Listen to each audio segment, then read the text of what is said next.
안녕하세요. 자, 오늘부터는 법당 앞에 있는 이제 배례석, 석등, 탑에 대해서 이제 계속 볼 수 있도록 그렇게 하겠습니다. 배례석이나 석등은 뭐 그렇게까지 많이 시간을 차지하지 않을 건데 아마 탑에 대해서는 상당히 복잡한 얘기들이 많이 있거든요. 그래서 그런 얘기들을 여러 가지로 할 겁니다. 자, 책을 보실 거면 책은 108페이지부터 이렇게 나오거든요. 그래서 법당 앞에 가면 이렇게 석등이 있는 경우들이 있어요. 이렇게 사진을 보시면 석등이 있는데 이 석등하고 저 앞에 있는 네모난 돌을 저걸 배례석이라고 합니다. 절하는 돌 뭐 이렇게 하는 거거든요. 배례라고 하는 건 예배라는 뜻이에요. 예배나 배례는 앞뒤로 뒤집는 얘기니까 똑같은 얘기고요. 그래서 절하는 돌 이런 뜻이고요. 그래서 저 앞에서 절을 했다는 뭐 그런 거예요. 들어가는 진입로 쪽이 저쪽입니다. 저쪽 뒤쪽에 지금 사진을 보시면 다보탑이 보이죠. 그러면 이쪽에서 이렇게 법당은 이쪽 뒤에 있는 겁니다. 주된 법당은 이쪽 뒤에 있는 거고요. 비슷한 사진은 이거는 이제 경주 박물관에 있는 배례석하고 석등. 근데 일반 절에는 조그만 절에는 이런 뭐 배례석이나 석등, 배례석은 거의 없습니다. 배례석은 없고요. 석등이 있어도 저렇게 가운데에 있는 게 아니고 양 옆으로 이렇게 벌려 있어요. 눈에 안 가리게. 그래서 일반적으로 배례석은 약간 보기가 어렵고요. 저 배례석이 이제 뭐냐라는 것 때문에 문제가 많이 있습니다. 그래서 보통 이제 배례석을 보면 중간에서 이렇게 연꽃 같은 모양이 있어요. 그 다음에 저 밑으로 이거 보입니까? 여기 밑에 이렇게 홈 같은 게 이렇게 파여 있는데 상 같은 거 일반 옛날 상 같은 거 보면 책상 같은 데도 이렇게 구름 무늬 같이 이렇게 홈이 파여 있어요. 홈이 파여 있어요. 그래서 저런 걸 뭐 제가 그림을 잘 못 그려서 이런 식으로 홈이 파여 있어요. 홈이 한번 더 넘겨볼까요? 이 앞에 지금 저거 보이세요? 석등 앞에 있는 여기 홈? 이 홈도 내나 마찬가지라고 보시면 돼요. 저게 뭐 같습니까? 연꽃 같아요? 그래요? 저게 코끼리 앞에서 본 모양이래요. 코끼리를 앞에서 보면 뭐 저렇게 생겼대. 귀가 이렇게 펄럭여가지고 그런 것 같아요? 저도 잘 모르겠어요. 그래서 저걸 안상이라고 그래요. 코끼리를 눈으로 본 모양. 앞에서 보면 귀가 이렇게 펄럭이고 코끼리라고 하는 게 굉장히 귀한 그 다음에 권위 이런 상징이에요. 인도에서는. 중국에서도 예전에는 뭐 그런 경우가 있었죠. 중국에 코끼리 있었던 거 아십니까? 옛날에는 코끼리가 있었어요. 지금 하남성 정주 쪽에 가면 은어 이런 쪽에 가면 그 동네가 코끼리가 있었어요. 원래 아시아 코끼리가 살고 있었는데 이제 전부 다 전멸했죠. 근데 거기 하남성 박물관이나 이런 데 가보면 코끼리가 이렇게 딱 뼈도 있고요. 그 아예 마크가 코끼리예요. 그래서 뭐 인도 같은 데는 코끼리가 아주 뭐 대단한 동물이고 그래서 임금의 권위를 나타내고 그다음에 붓다를 나타내기도 하고 뭐 이렇게 해서 장식으로 쓰이면 고급이라는 의미가 되는 거예요. 고급이라는. 뭐 그렇지 않을까요? 그렇게 되는 거예요. 그래서 코끼리를 앞에서 본 모양이다 이런 얘기가 있고요. 근데 이제 또 다른 설로는 이거를 보고 여의라고 합니다. 여의라고 하는데 이 머리 쪽에 보면 비슷해요. 모양이. 그렇지 않나요? 이쪽 머리 쪽 보면 이 모양이 이렇게 홈 파인 게 비슷하죠. 그래서 저거를 또 다른 말로는 여의두문이라고 그래요. 여의두문. 여의의 머리 쪽 모양. 이렇게 여의두문. 이거 어디다 쓰는 건지 아세요? 이런 거 보셨어요? 이걸 손으로 잡고만 있으면 뭐든지 뜻대로 된다 그래서 여의예요. 여의? 이거는 이제 경주박물관에 서울 박물관에 모셔져 있는 건데 꽤나 뭐 같은 여의입니다. 그래서 귀족들이 어떤 권위를 상징할 때 여의주, 여의봉 뭐 이런 거 있잖아요. 그게 다 여의예요. 그러니까는 뜻대로 된다는 뜻이잖아요. 뜻대로 되는 봉, 그러니까는 손오공이 자기 생각대로 하면 막 커지기도 하고 막 이렇게 되는 거잖아요. 뜻대로 된다는 거고 여의주는 그 여의주를 통해서 뭐든지 이렇게 산출되고 좋은 게 되고 이런 의미잖아요. 그죠? 이 여의라는 거는 갖고만 있으면 이제 모든 일이 다 형통한다는 뭐 그런 거예요. 근데 이게 어디서 출발했는지는 잘 모르겠는데 아마 귀족이 가지고 있었던 이러한 권위의 상징 뭐 이런 거와 관계될 거예요.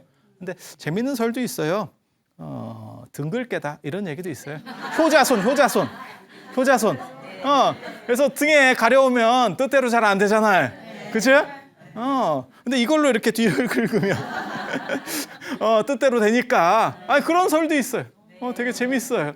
근데 옛날 이런 문화나 이런 거는 있잖아요. 정확하게 뭐가 딱 어디서 시작했어요 라고 하는 게 그렇게 막 뚜렷하게 잘 안 밝혀져요. 그래서 여러 가지 이제 얘기들이 있는 거예요. 그래서 하나는 이러한 코끼리를 상징하는 그러한 부분들도 있고, 이 베레석에 있는 이러한 문양들이, 가운데 있는 이런 문양들이 코끼리를 앞에서 봤다라는 그러한 상징도 있고, 이렇게 그 다음에 저는 여의를 상징한다. 둘 다 귀족과 권위 뜻대로 된다. 뭐 이런 겁니다.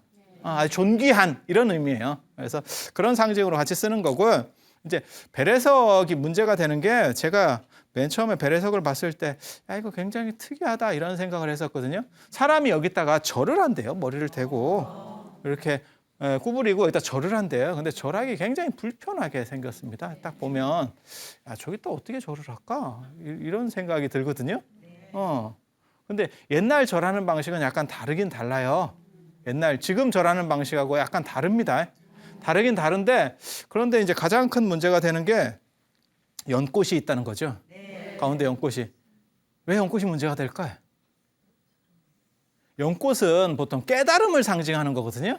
근데 일반 사람이 절하는데, 일반 신도들이 절하는데, 안 그러면 뭐 스님이 절하는데 연꽃을 놓기는 좀 그렇습니다.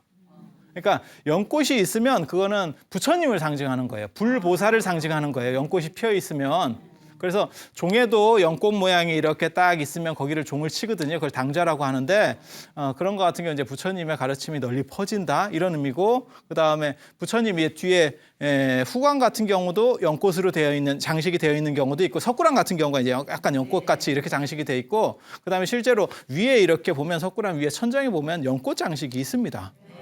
연으로, 연꽃으로 되어 있거든요. 그래서 연꽃이라고 하는 건 모든 더러움을 여인 청정성, 이러다 보니까 그게 깨달음을 상징해요. 그런데 일반 사람이 절하는데 연꽃을 저렇게 핀 모양을 놓는다는 거는 타당하지 않거든요. 보통 이제 합장에 대해서도 여러 가지 얘기가 있지만, 일반적으로 이렇게 합장하는 거는 연꽃 봉우리, 우리는 봉우리 상태고, 그 다음에 이제 깨달은 사람은 연꽃이 핀 상태, 뭐 이렇게 간다는 거거든요. 그래서 저걸 왜 저렇게 했을까라는 생각을 했었어요. 이렇게 여기도 지금 연꽃 같은 게 있죠. 그죠? 뭐 마찬가지라고 보시면 돼요. 그래서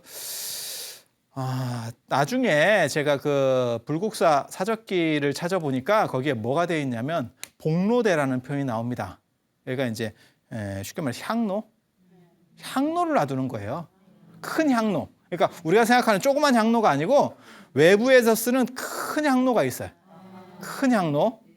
중국이라든가 안 그러면 일본 같은 데 가시면 외부에 쓰는 큰 향로가 있습니다. 보통 사람들은 거기다 향을 꽂거든요. 보통 사람들은.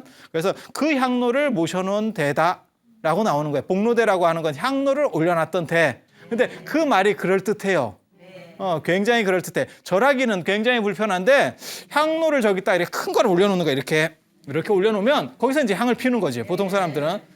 왜냐하면 실내에서 피면 이게 숨쉬기도 힘들고 여러 가지가 복잡하거든요. 그리고 향불이라고 하는 게 이 향 연기를 타고 부처님께 뜻이 전달되는 거거든요. 그러니까 밖에 있으면 더 좋아요. 그래서 중국 같은 데 가면, 제가 그런 얘기 안 해드렸나요? 중국 같은 데 가면 향을 막 다발로 이렇게 막 피고, 절에 이렇게 관광사찰 같은 데 가면 막 향 연기가 절 전체에 이렇게 자욱합니다. 그래서 그렇게 피려면 밖에 향로가 있어야 돼요.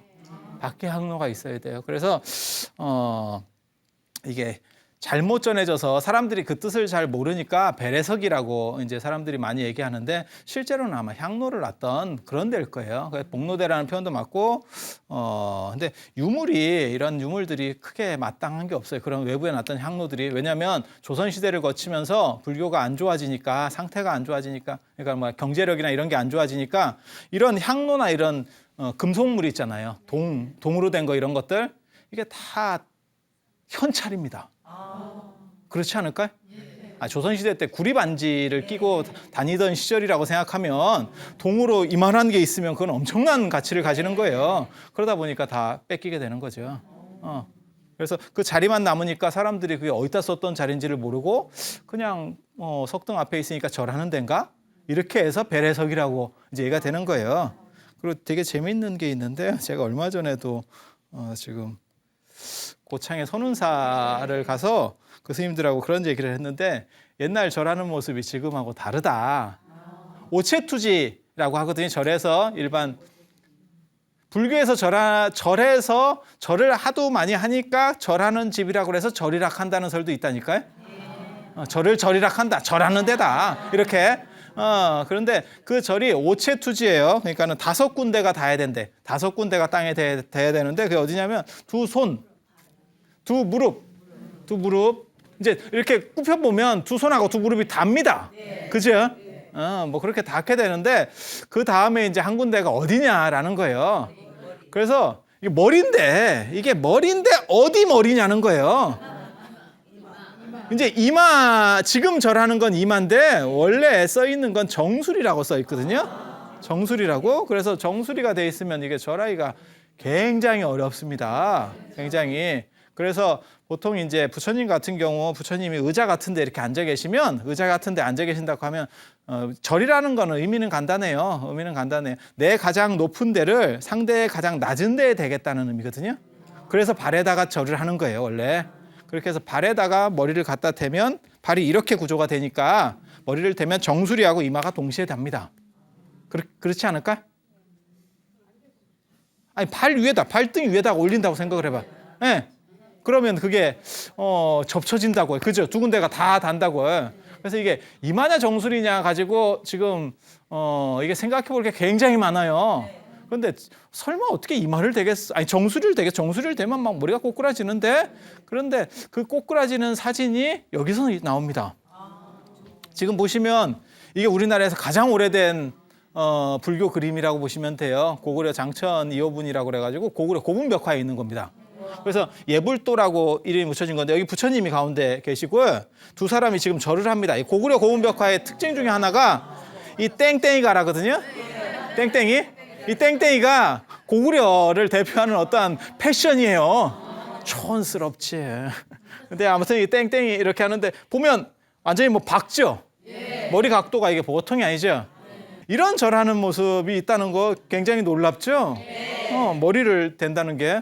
근데 이런 좌식 문화가 되는 게요. 좌식 문화가 되는 게 우리는 맨 바닥에서 이렇게 살잖아요. 그게 얼마 안 된 문화예요. 예전에는 법당에도 다 이렇게 신발 신고 들어가고 그랬습니다.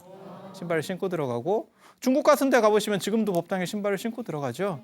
그래서 걔네 같은 경우는 이렇게 동그랗게 작은 방석이 있어요. 우리 같이 전체 몸이 올라가는 이런 절에 가면 긴 방석을 쓰는 게 아니고 걔네는 이렇게 동그란 방석을 씁니다. 그쪽은. 그래서 여기다가 무릎을 살짝 대고 머리만 이렇게 딱 박죠.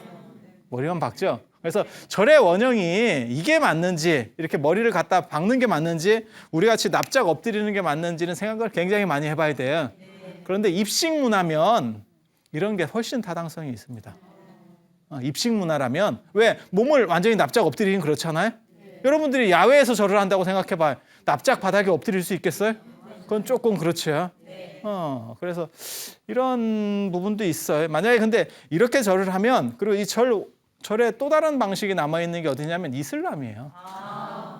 인도에서 이제 이슬람으로 넘어가거든요. 서쪽으로도. 그래서 아랍 쪽으로도 가는데 아랍 사람들도 절을 하죠. 이슬람 사람들이 메카를 보고 하루에 5번씩 기도하면서 또 절을 해요. 근데 그 절할 때도 보면 엉덩이가 들립니다. 엉덩이가 들립니다. 근데 걔네들 절하는 거 보면 딱 이마도 아니고 정수리도 아니고 이마 꼭지 정도? 이 정도가 달 정도로 절을 해요. 이렇게. 머리나 이마가 땅에 닿아야 돼요. 머리나 이마가 땅에 닿아야 돼. 그게 안 닿으면 절이 아닙니다. 그래서 제가 그런 얘기 전에도 잠깐 해드린 것 같은데 손을 이렇게 겹치느냐 마느냐 이거 유교에서 많이 하잖아요. 여자는 무슨 뭐 오른손이 올라가고 남자는 왼손이 올라가고 또 죽은 사람일 경우에는 그러니까 제사상에서는 반대고 뭐 이런 얘기들 있잖아요. 다 쓸데없는 얘기입니다. 다 쓸데없는 얘기입니다. 이마하고 정수리 중에서 어디가 닿아야 됩니다. 그렇게 되는 거예요. 그래서 이런 유교절이 불교절이 변형된 겁니다. 원래 유교에서 한 게 아니고 그래서 정통절은 머리가 무조건 땅에 닿아야 돼요. 근데 만약에 이런 식으로 절을 한다면 또 이게 벨에서 이게 절할 수도 있겠다라는 생각도 있어요. 머리만 살짝 대기만 하면 우리가 이렇게 딱 납작 엎드리는 절이 아니면 가능성도 있기는 해. 그래서 이것도 생각을 많이 해봐야 될 그런 부분이에요. 근데 아마 향로를 위치상으로 봤을 때는 향로를 올리는 게 맞습니다. 그다음에 우리나라 같은 경우는 중간에 그렇게 사람이 서는 걸 원치 않아요. 그런 거 있잖아요. 어른 앞에 이렇게 딱 가리는 걸 그게 실내로 본다니까. 그래서 문 같은 경우도 3개 문이 있으면 좋은 집 같은 경우 3개 문이 있거든요. 가운데는 언제나 닫아놓죠. 그건 상징적인 문이고 양쪽으로 출입하죠. 그렇지 않아요? 뭐 그런 거잖아요. 그리고 여기는 진짜 메인 문인 거예요. 진짜 오야들이 다니는, 그러니까 최고들이 다니는 그런 문이에요. 그래서 그게 이제 사당 같은 데는 신들이 다니는 문이고, 신들이 다니는 길이고, 그래서 그걸 조도라 그러는 거고, 그 다음에 이제 임금들 아니면 무슨 뭐 부처님 요 앞에 중앙은 거기서 절하고 이러는 건 아닙니다. 그래서 그런 걸로 봤을 때는 향로가 맞지 싶어요. 향로가 맞지 싶어요. 자, 그 다음에 석등. 이 베레석 다음에 나오는 게 석등입니다. 석등. 그래서 석등이 이렇게 생겼고요. 뭘 의미할까요? 뭐 불 밝히는 거죠, 뭐. 가로등 같이 생각하시면 되죠. 뭐 등 밝히는 거예요. 등 밝히는 거고, 등 밝히는 거고, 여기 밑에 보면 이제 아까 그 안상 얘기한 거, 여기 또 안상 얘기한 거 나오고, 그 다음에 이제 연꽃이 하나는 밑으로 이렇게. 그래서 이걸 복년이라 그러고, 이걸 악년이라 위로. 하나는 연꽃이 위로 이렇게 위로 올라가 있고, 그 다음에 여기다 이제 불을 넣는 거죠. 불을 넣고 여기다가 이제 등을 넣고 난 뒤에 여기 문이 있어요. 한쪽에는. 그래서 문을 열고 넣고 닫고 이렇게 뭐 그런 구조로 되어 있습니다. 이게 이제 영주 부석사 석등 가장 아름다운 석등 중에 하나예요. 저렇게 만들어진 거고 오래된 꽃 좋고 만약에 예를 들어서 잘 만들어진 걸 어떻게 구분하면 되냐면요. 이런 거 이렇게 살짝 꺾이는 거 있어요. 요런 데 이렇게 살짝 튀어나오는 거 이런 것들이 있잖아요. 보기에는 이게 별 볼 일 아닌 것 같은데 돌로 이렇게 살아있는 것처럼 만든다는 게 기술이 상당히 좋아야 됩니다. 예전에 이렇게 정으로다가 쪄가지고 그렇게 날렵하게 만든다는 게요. 그게 쉬운 게 아니에요. 그냥 생각을 해보세요. 반듯하게 미는 건 쉽지. 그런데 이렇게 살려낸다는 거는 굉장히 어렵거든요. 저런 걸 보고 이제 반전이라 하는 건데 저런 게 잘 될수록 좋은 작품이고 연대가 위로 올라갑니다. 그러니까 통일신라 시대 때 저런 기술들이 굉장히 많이 발전하거든요. 그냥 상식적으로 알아두세요. 통일신라가 고려보다 잘 살고 고려가 조선보다 잘 사는 거예요. 그래서 우리나라는 1000년 동안 내리막길을 걸었다니까요. 경기가 1000년 불황을 겪은 거예요. 1000년 불황을. 그렇게 보시면 돼요.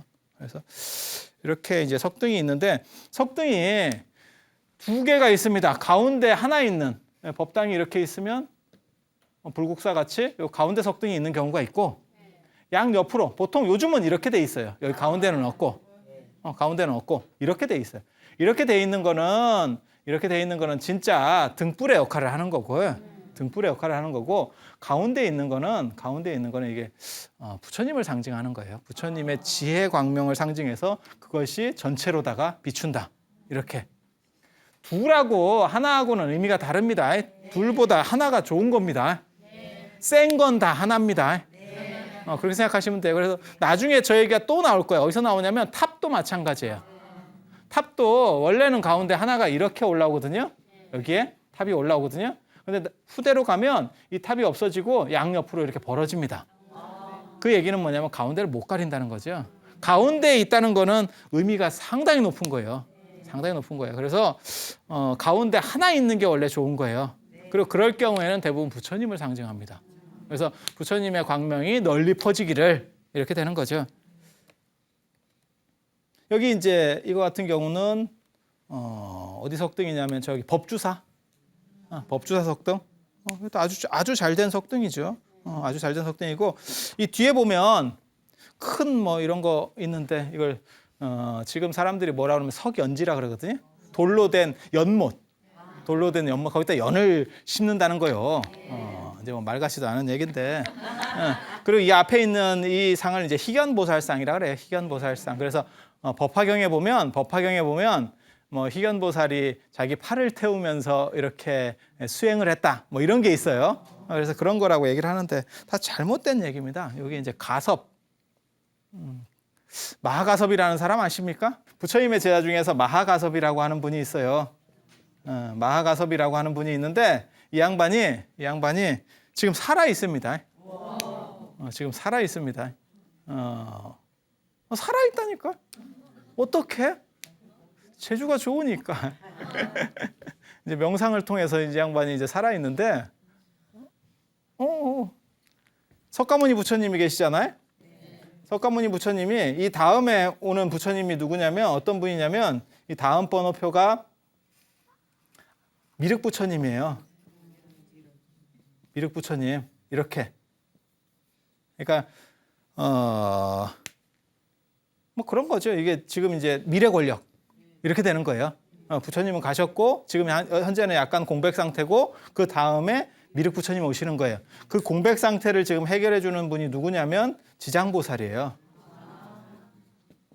그러니까는 대리권자 이렇게 보시면 돼요. 그러니까는 뭐냐면 행정 공백 만약에 예를 들어서 지금도 마찬가지잖아요. 대통령이 어떻게 된다? 예를 들어서 그러면 뭐 국무총리가 일단 그렇게 하겠죠. 행정 수반으로서 대리하는 거예요. 그죠? 지금 현재 지장보살이 그렇게 대리하고 있다고 보시면 돼요. 그리고 그 다음에 지금 이 양반이 당선이 다 돼 있는 상황입니다. 근데 아직 취임이 안 된 거지. 그게 미륵 부처님이에요. 그래서 미륵은 부처님이라고도 하고 보살이라고도 하고. 그래서 현재 이렇게 돼 있어요. 그리고 이 두 분의 어떠한 전달자 쉽게 말해서 뭐라 할까 연결해주는 그러한 연결고리로서 마하가섭이라는 양반이 등장을 합니다. 그래서 부처님이 가사를 줬어요. 부처님이 마하가섭에게 가사를 주면서 나중에 미륵 부처님에게 전해줘 이렇게 얘기하거든요. 그래서 그 대목이 사실은 이 가사예요. 이게 그 가사예요. 가사를 접어놓으면 이렇게 가사를 이고 있는 그러한 모습이에요. 원래는 이 앞에 미륵 부처님이 계셨었습니다. 그래서 미륵전 앞에 이렇게 모시는 거 이거는 바루입니다. 바루. 그래서 스님들이 쓰는 게 가사하고 바루가 있거든요. 그걸 이제 상징적으로 딱 들고 빨리 미륵 부처님이 내려와서 받아가세요 이렇게 하는 거예요. 이 양반은 그거 전달하려고 지금까지 살아있는 거예요. 인도에 개족산이라는 데가 있는데 거기서 명상 중에 있다 그래요. 명상 중에 있다고. 이 뒤에 있는 이 석연지라고 하는 것도 사실은 바루예요. 바루, 밥그릇. 밥그릇이 어떻게 저렇게 큽니까? 이러거든요. 그래서 사람들이 이게 밥그릇이라고 생각을 안 하고 연못인가 봐 이렇게 생각을 했거든요. 엄청나게 크니까 이만하니까. 근데 경전에 보면 뭐라고 나오냐면 미륵 부처님은 등치가 훨씬 큽니다. 훨씬 등치가 큰 사람으로 묘사가 돼요. 그래서 그 크기에서는 저 정도 밥그릇이 맞아요. 저 정도 밥그릇이 맞아요. 그래서 이제 그렇게 되는 거고 저 가지고 제가 논문을 썼습니다. 또 논문을 썼습니다. 그래서 사람들이 잘 몰라요. 이런 얘기들 하면 그런 것들이 있고 그 다음에 이 석등 보시면 이 양 옆에 이런 상들도 새겨져 있는데 이런 건 사천왕 대부분 이제 사천왕 그래서 내 방위를 다 지킨다 뭐 이렇게 되는 거고 석등이 진짜 쓰였던 석등인가를 볼 때 제일 중요한 게 이런 못자국이에요. 못자국 보입니까? 구멍들 조그만 구멍들 못자국이 있어요. 그래서 여기다가 창살을 만들어 가지고 못을 쳐놨기 때문에 그래서 못자국이 있는 거예요. 그래서 제가 그런 얘기 하거든요. 석등을 통해서 부처님 얼굴을 본다거나 부석사 무량수전에 가도 그런 거 있어요. 석등을 통해서 부석사 무량수전이라는 이 현판을 딱 본다 뭐 이런 것들을 누가 후기로 올려놓은 사람들이 있거든요. 옛날에는 다 못 보는 겁니다. 거기 다 막혀 있는 거예요. 안 그러면 등을 놓을 수가 있나요? 다 바람 불으면 꺼지는데. 그래서 창으로 이렇게 다 막혀 있는 거예요. 창살로. 그 다음에 넘어가면 탑입니다. 석가탑. 탑 중에 제일 유명하고 잘 돼 있는 게 석가탑이라고 보시면 돼요. 석가탑이 어떤 탑의 전형적 기준이라고 보시면 됩니다. 전형적 기준이라고 보시면 돼요. 그래서 이러한 석가탑, 다보탑 다 아시잖아, 그죠? 10원짜리에 있는 다보탑, 그죠? 다보탑 같은 경우는 이형 석탑이라 그래요. 그런 거를 일반적인 석탑이 아니고 특이한 석탑, 특이한 석탑. 그 다음에 표준이 되는 탑은요, 이 석가탑이라고 보시면 돼요. 그래서 일반적으로 석가탑만 딱 이해하면 어떤 절에 가서 탑을 봐도 거기서 거기입니다. 이 석가탑 기준만 가지면 거기서 거기예요. 그래서 이 석가탑 기본적인 것만 가르쳐 드릴게요. 여기 보시면 여기까지는 기단이에요. 집이 기단이고 이게 이제 너무 많은데 이 층받침이 5개인데 원래 5개인데 이게 일종의 처마입니다. 처마. 지붕. 그래서 1층 집, 2층 집, 3층 집. 그래서 이게 3층 집을 나타내는 거예요. 3층 집 이렇게 3층 집을 나타내는 거예요. 그래서 3층 집이고 그 다음에 위에 이제 이런 거는 뭐라 할까? 일산, 양산.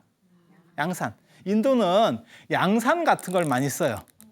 양산을 많이 씁니다. 그러니까 양산이 작은 양산 말고 귀족들 같은 경우는 이렇게 큰 양산을 써요. 우리 사극 같은 데 보면 임금 이렇게 가면 내시들이 이렇게 막 들고 다니는 거 있잖아요. 큰 파라솔 같은 거. 그런 걸 씁니다. 그래서 그게 이제 귀한 거의 권위의 상징도 되고 이유는 뭐냐면 현실적인 이유는 더우니까. 그래서 이러한 이 양산들을 여러 개 더 위로 올려가지고 더 멋있게 만드는 거예요. 그래서 그런 양산들을 나타내는 겁니다. 뭐 그렇게 보시면 되고 이게 이제 인도 탑에 있는 어떤 복발형 뭐 이런 건데 뭐 복잡합니다. 나중에 천천히 가면 되니까 그렇고 그냥 그것만 알아두세요. 요 밑에 이렇게 층받침이 있는데 계단 같이 생긴 것만 쉬면 된다. 탑을 사람들이 잘 못 셉니다. 그래서 여기서부터 세 가지고 하나, 둘, 셋, 넷 이렇게 세는 경우들이 많거든요. 그냥 요 밑에 계단 같이 생긴 게 몇 개인가만 보시면 돼요. 계단을 세세요. 그리고 무조건 탑은 숫자가 홀수입니다. 3층, 5층, 7층, 9층, 13층 이런 식으로 층수가 홀수예요. 그래서 세로는 홀수, 가로는 짝수라는 거예요. 사각형 탑, 팔각형 탑 이렇게 짝수. 그래서 홀수, 짝수가 이렇게 바뀐다는 거 그 정도만 생각을 해놓으세요. 그 정도만. 자, 인도로 가봅시다. 탑이 언제 만들어졌을까? 탑이 뭘까요?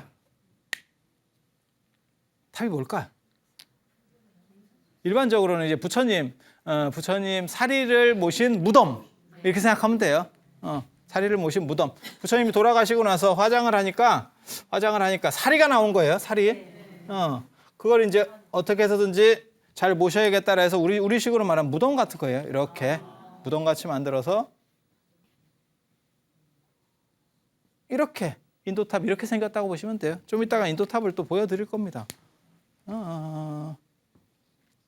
이런 탑 이렇게 굉장히 큽니다. 직경이 한 36m 정도 될 거예요. 더 단순하게 된 탑을 보여드리면 이런 거 보시면 돼요. 단순하게 위에는 지금 그러니까 파라솔 같은 거는 지금 몇 개가 날아간 겁니다. 이제 파손된 거예요. 원래 이렇게 여러 개가 올라가야 되는데 저 파라솔 같은 거는 9개까지 올라갈 수가 있어요. 최고 9개까지. 왜? 그게 놀라워요? 왜? 멋있지 않아요? 아니 제가 전에 그런 거 말씀 안 드렸나요?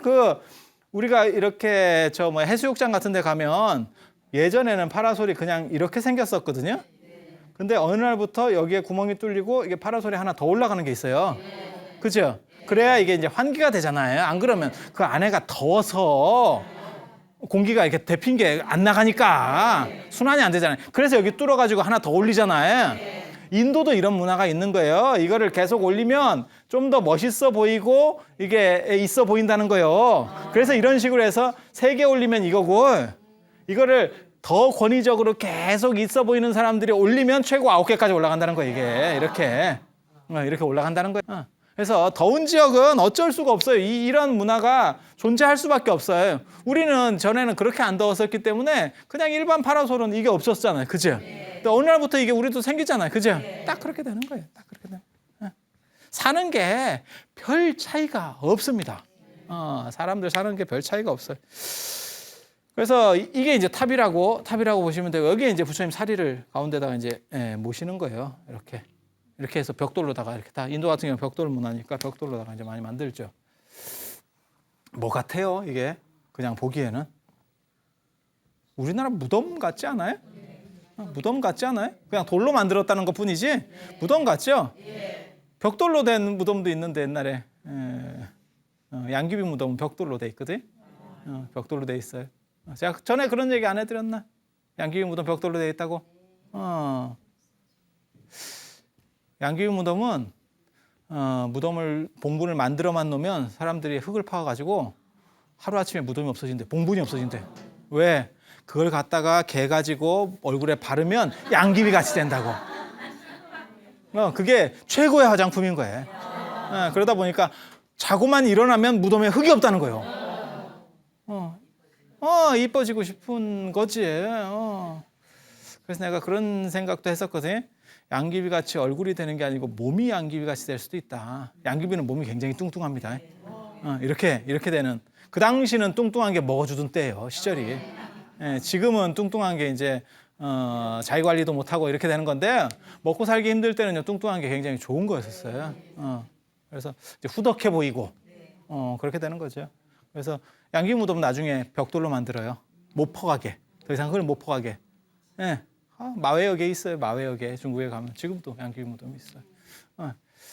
그래서 이제 벽돌로 이렇게 만드는데 보면 우리나라 무덤은 왜 이렇게 생겼을까요? 뭘 나타낼까요? 저런 봉분을 최초로 만든 사람은 공자입니다. 공자가 저런 봉분을 최초로 만들었어요. 공자가 자기가 어렸을 때 굉장히 가난했거든요. 가난했는데 어머니가 돌아가신 거예요. 일종의 요즘으로 말하면 소년가장입니다. 소년가장. 근데 어머니가 돌아가시고 이제 집안이 별로 공자가 굉장히 안 좋습니다. 아버지는 나이가 굉장히 많은 퇴역한 군인이었고 어머니는 거기에 이제 그 아버지가 제대로 된 자식을 못 낳아요. 맹피라 그래가지고 그게 좀 장애인 자식이에요. 근데 중국 문화권에서는 장애인을 차별하거든요. 동아시아 쪽 다 마찬가지입니다. 장애인은 유교는 영혼하고 육체를 따로 보는 게 아니고요. 같이 봐요. 그렇기 때문에 육체가 장애면 영혼에도 장애가 있다라고 보는 거예요. 그러니까 이게 제사 지내는 데는 불합리하다고, 맞지 않다고 보는 거예요. 장애인이 제사 지내는 건 맞지 않다라고 보는 거예요. 그래서 이제 소시를 들여가지고 보는 게 공자예요. 근데 이제 그 아버지가 나이가 굉장히 많은 사람이고 그 60이 넘어가지고 10대 이제 씨바지 비슷하게 해서 일이 되는 거거든요. 그래서 굉장히 좀 슬픕니다, 공자. 그래서 애 낳자마자 그 아버지가 또 얼마 있다가 돌아가시고 아버지가 돌아가시니까 본처나 그 본처 자식들이 이 공자하고 공자 어머니를 쫓아내요. 쫓아내버려요. 쫓아내니까 이제 엄마가 애 키운다고 이제 혼자서 이렇게 하다가 고생해서 결국 일찍 죽게 되죠. 죽게 돼. 안징제라는 여자인데 좀 비극적입니다. 그래서 공자가 이제 아무래도 성인이고 이런 지금은 성인이 아니지만 어렸을 땐 성인이 아니지만 그래도 그런 기질이 있겠죠. 그렇지 않겠어요? 떡잎부터 뭔가 다른 게 있을 거예요. 그래서 이제 어머니에 대한 생각도 많고 고생도 하고 이러니까 그래서 어머니 무덤을 썼는데 성물을 할 돈도 없고 이러니까 예전에는 다 평토로 썼습니다. 이렇게 무덤을. 그리고 성물만 하고. 그런데 이렇게 써서 성물을 할 돈이 없으니까 표시하려고 이렇게 했대. 그게 최초로 봉분을 썼다는 기록이에요. 그리고 이제 이 뒤로도 아주 뭐 진귀한 얘기들이 나와요. 이렇게 무덤을 쓰니까 나중에 벼락이 떨어져서 이게 이제 무덤이 쪼개지고 관이 튀어나오고 뭐 이런 얘기들이 나옵니다. 근데 중국에 가보시면 다 평지기 때문에 저렇게만 돼도 벼락이 떨어질 것 같아요. 그래서 공자가 막 슬퍼하고 이런 얘기들이 있습니다. 근데 언뜻 보기에 우리 무덤이나 봉분 쓰는 거나 이 탑이나 뭐 별 큰 차이가 없는 것 같아요. 그죠? 근데 우리는 그러면 공자 때문에 꼭 저렇게 봉분을 썼을까? 무슨 의미가 있을까? 네? 무슨 의미가 있을까? 뭘 상징할까? 엄마 배 어때? 배 어때? 배. 뭔가 비슷하지 않아요? 태양 어때? 태양. 알 어때? 알 어때? 알이 지금은 알 하면 우리가 별 볼 일 없게 보는데 실제로 알이 굉장히 신성한 겁니다. 옛날 사람들 생각에는. 그래서 박혁거새도 알에서 나오고 뭐 기말지도 알에서 나오고 그러잖아요. 알에서 나온다는 뜻이 뭐냐면 무슨 뜻이냐면 더러운 걸 안 거치고 나왔다는 의미가 있어요. 보통은 이제 애 다 낳아보셨잖아요. 뭐가 뭐 같이 나오죠. 피도 나오고 뭐도 나오고 이렇게 나오죠. 그걸 옛날 사람들은 굉장히 두려워했어요. 왜? 지금은 우리가 과학적으로 생각하니까 그게 두려울 게 없지만 옛날 개념에는 그런 게 잘못되면 뭐가 생기냐면 병으로 생기고 그다음에 애나 산모가 죽어요. 그 이유를 모르는 거예요. 이제 감염 때문에 죽는 건데 지금 생각해보면 감염 때문에 죽는 건데 이게 그 이유도 잘 모르고 또 잘못하면 그게 돌림병이 시작이 돼요. 그러면 문제가 굉장히 커지죠. 그래서 그런 걸 이제 막기 위해서 금줄 같은 것도 치고 이제 별짓을 다 하는 거죠. 그런데 애가 그렇게 더러운 데서 나온다는 건 별로 신성하지 않다고 보는 거예요. 그래서 최고급들은 깨끗하게 나온다고 보는 거예요. 알에서 나오면 깨끗하죠. 지금 우리 생각에는 어떻게 생각하냐면 알에서 나온다 그러면 무슨 새도 아니고 그다음에 포유류보다 저 조류 계열은 조금 조류는 아니면 뭐 파충류 계열은 좀 진화가 덜 된 거잖아요. 그러니까 좀 떨어진다 이렇게 생각하는데 실제로 옛날 사람들은 그렇게 생각하는 게 아니에요. 그런 개념으로 접근하는 게 아니에요. 깨끗하게 나와서 더러움을 입지 않고 있다 이런 의미예요. 그런 의미도 되고 또 뭐가 있냐면 옛날에 태양 숭배가 있었기 때문에 태양도 관계가 되죠. 그래서 이런 알하고 관계되는 게 뭐냐면요. 동지 때 새알이에요. 새알. 그것도 태양을 나타내는 거예요. 그리고 그걸 알과 연결시키는 거죠. 그래서 그걸 먹으면서 어떻게 돼요? 내 안에 있는 모든 부정한 것들이 밝은 걸 통해서 다 쳐나갈 수 있도록 알이라고 하는 밝음, 그 다음에 또 한 가지가 뭐냐면 태양의 밝음. 내 팥죽이라는 그 벽사, 삿된 거를 쫓는 빨간색으로 쫓는 그런 걸 가지고 이제 쳐내는 거예요. 쳐내는 그런 의미고 또 이제 알이라고 하는 게 뭐가 있냐면 알이라고 하는 의미가 뭐가 있냐면 이 우주를 옛날 사람이 알 같은 그런 개념으로 봐요. 동그랗게 봐요. 그러면 거기에는 신성이라는 개념도 있어요. 신성이라는 개념도 있어요. 근데 농담으로 뭐 알 이렇게 시작 그다음에 엄마 배 이런 얘기 하니까 설마 그런 걸 상상해서 이런 걸 만들었을까 이런 거 하는데 그 가능성이 충분히 있습니다. 왜 있냐면 우리가 돌아가셨습니다라고는 표현을 쓰잖아요. 돌아가신 분들을 죽은 사람을 돌아가셨다는 표현 쓰잖아요. 그럼 어디로 돌아갔을까? 온 곳으로 돌아갔다는 얘기거든. 온 곳? 그럼 배도 될 수 있고 그 다음에 자기가 더 이전 세계에 어떠한 좋은 곳에 있었다면 그러면 알도 될 수 있는 거예요. 알이나 태양같이 이렇게도 가능한 거예요. 그래서 이런 부분들도 있습니다. 이것도 아마 같은 개념일 거예요. 실제로 이러한 형태를 바루를 뒤집어 놨다 그래서 대접 뒤집어 놨다 그래서 그걸 복발형이라고 그래요. 대접을 엎어놓은 것 같다. 그런 것 같지 않아요? 대접 엎어놓으면? 대접 엎어놔가지고 우산 끼워놓은 거죠. 양산 끼워놓은 거죠. 파르페 보시면 되죠. 이렇게 해갖고 이렇게 해서 파르페 같이 끼워놨다고 보시면 돼요. 그래서 이것도 알 개념이에요.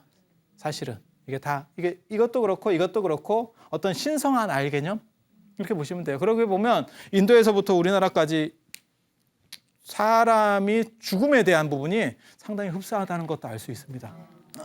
그리고 인도 사람들 같은 경우는 더우니까 이 일산, 양산을 씌워주는 거고 작은 양산이 아니고 파라솔 같은 큰 거 그렇게 해서 이 부처님이 이 안에 사리로 계시기 때문에 진짜 계신다고 생각하니까 덥다고 생각하는 거고 더우니까 당연히 씌워드려야지 땡볕에 있을 수는 없다는 거죠.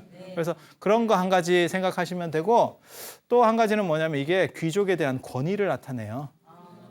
귀족은 뭐 이렇게 좀 있어 보이는 거죠.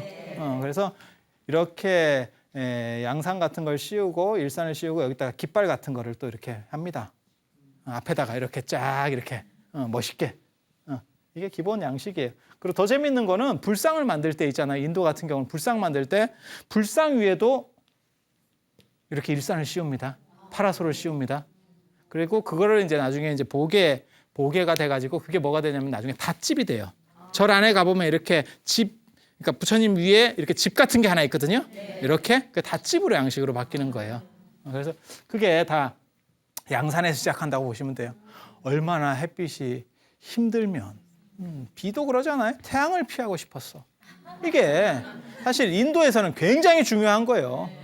이유는 40도에서 55도까지 한여름에 올라가는데 그 태양빛이 보통 빛이겠어요?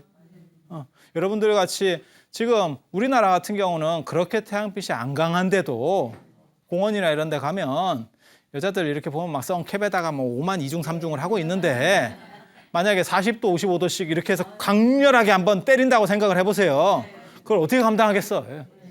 그러니까 불상에도 저렇게 양산을 씌워줘요.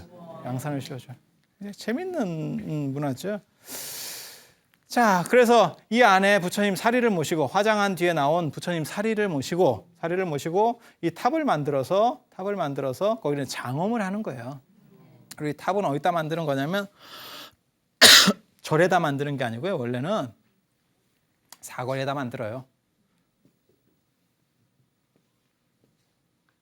이게 잘 안 그려지는데 사거리 사거리 중앙에 신호등 같이 만들어요.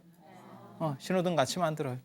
그래서 많은 사람들이 조금이라도 부처님을 볼 수 있도록 공업탑 뭐 이런 거 생각하시면 돼요. 기념탑 그런 거는 접근하기가 쉬운데 만들죠. 그렇게 만들어서 원하는 목적이 뭘까요? 많은 사람들이 보고 그걸 생각해 보라는 거죠. 그죠? 그런 탑 있잖아요. 그런 의미가 원래 또 이 불교 탑에 있어요. 탑에 있어요. 그러면 부처님이 돌아가셔야 이 탑이 만들어지겠네. 그죠? 부처님 사리에서 시작되는 거니까. 화장을 해야 사리가 나오지 않을까요? 사리가 뭔지는 대충 아시죠? 그런데 이게 부처님 살아 계셨을 때도 탑이 있어요. 이게 진기한 얘기입니다. 돌아가시기 전에도 부처님 탑이 있어요. 다른 탑이 아니고 뭐 제자 탑이나 이렇게 먼저 돌아가실 수도 있으니까 그런 탑은 가능하겠지. 실제로 뭐 율장이나 이런 데 보면 사리부 탑, 부처님의 수제자가 사리불이거든요. 사리자라고 하는 사람. 그런 양반이 부처님보다 먼저 돌아가셔요. 그러니까 화장을 하고 이제 탑을 만들고 이런 얘기들이 나오거든요. 그건 가능하다고 생각하지만 부처님 탑이 돌아가시기 전부터 있었어요. 가능할까? 사리가 없는데? 돌아가시면 그 뼈를 가지고 쉽게 말해서 거기서 나오는 어떤 뼈 같은 걸 가지고 만들어야 되는데 사리가 없는데 어떻게 탑을 만들 수 있죠? 보통 사람들은 그런 얘기를 하면 이게 불가능하다고 생각을 해요. 딱 생각해봐도 불가능하지 않아요? 네. 내가 죽기 전에 내 무덤이 있을 수 있을까? 빈 게 아니고 차 있는 거. 그냥 가묘가 아니고 차 있는 걸로. 불가능할 것 같죠? 근데 그 불가능에 대한 부분이 나옵니다. 어디서 나올까요? 어디서? 다음 시간에 나오죠. 다음 시간에. 자, 그래서 오늘은 시간이 다 됐으니까 다음 시간에 그런 얘기를 이어서 해드릴 수 있도록 그렇게 하겠습니다. 자, 감사합니다.